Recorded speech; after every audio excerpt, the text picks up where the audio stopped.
It's the 31st of January 2013 and I'm at Bodylines Gym with Charlie. Hi Charlie, it's 2013 and you said you were thinking of dropping out of university. Yeah, that's right. I'm pretty much dropping university in order to pursue what I want really in life. Yeah, now and what's that? Boxing, as much as anything. Yeah. I just really wanted to, since I've started boxing, I started boxing when I was like 13, 14, I've always wanted the chance to be able to dedicate myself fully to it, because I know that I can only achieve my potential if I do that.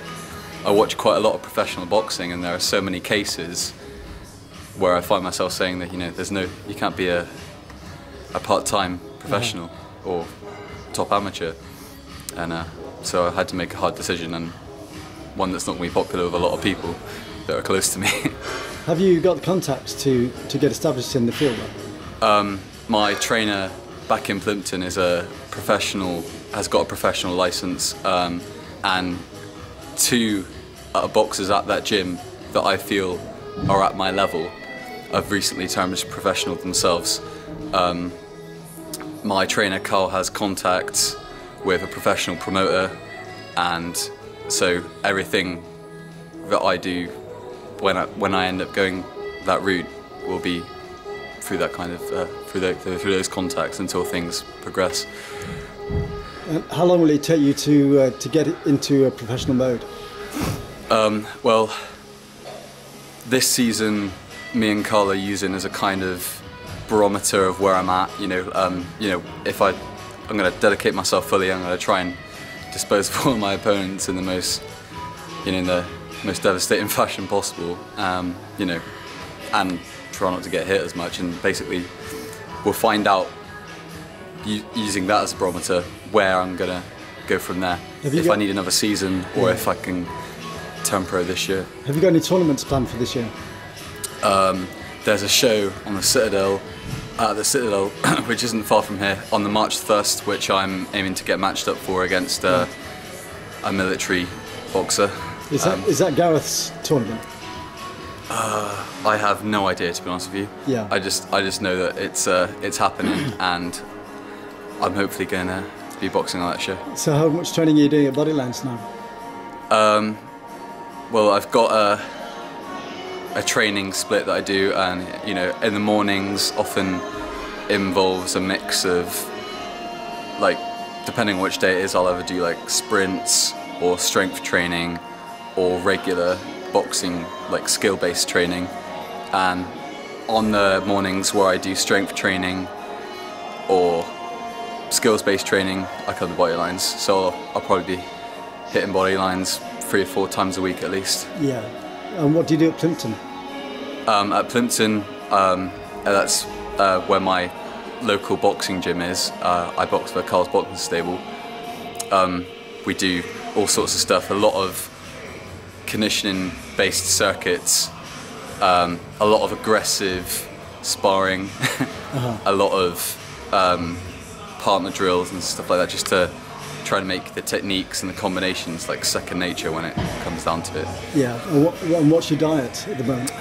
I've cleaned that up quite a lot recently. I'm eating a lot of chicken, sweet potatoes, vegetables, beans, eggs, protein shakes. So you're treating yourself as a proper athlete now? I'm trying to, yeah. Every now and again, if I feel that my weight's coming down on schedule, I might allow myself a cheat meal or something. It's early days at the moment, and I'm weighing about 81 kilograms, and the last time I fought at 81 kilograms. So when was the last fight? It wasn't since last October, I'm afraid. But I've been quite inactive because of an injury to my foot. Yes. But once I get that fight in March, I may have 1 day off, but it's going to be, I want to get on a roll after that. I want to get matched up wherever I can. I'll fight anyone. I just want the experience to take me through to the pros. So I want to go up against the hardest competition and the most experienced fighters possible. What sort of a lifespan does a boxer normally have? Or, well, it all depends really on, of course, you know, their life outside of the ring. Yes. Their style. I wouldn't say I'm, incredibly defensive first fighter at the moment, but it's something that I'm working on a lot at the moment, because I am thinking longevity-wise, and that's why I want to improve my diet, because I want to try and make a living out of this. Yeah. Do you think you might at some stage pick up where you left off at university? Maybe. Once you've seen where this goes. Boxing's not really an old man's sport. You know, there are a few exceptions, and so if there's any time to pursue it, it would be now. Yeah, exactly. But I think I'm always going to be involved in something sports-based. So if this doesn't work out, it's not the mentality I have at the moment. Yeah. But but I will have a plan B, which could be a personal trainer or whatever. There's so many options. It's not the end of the road if this doesn't work out. But that's not how I'm viewing it at the moment. Okay. Can we follow you doing some workouts in the gym then? Oh, and yeah, Charlie, it's 2013, and you said you were thinking of dropping out of university. Yeah, that's right. I'm pretty much dropping university in order to pursue what I want really in life. Yeah. Now, and what's that? Boxing, as much as anything. Yeah. I just really wanted to, since I've started boxing, I started boxing when I was 13, 14, I've always wanted the chance to be able to dedicate myself fully to it, because I know that I can only achieve my potential if I do that. I watch quite a lot of professional boxing, and there are so many cases where I find myself saying that, there's no... Thanks to Charlie, John Curley and everyone at Bodylines Gym in Plymouth. This has been Chris Summerfield video remastered in 2018.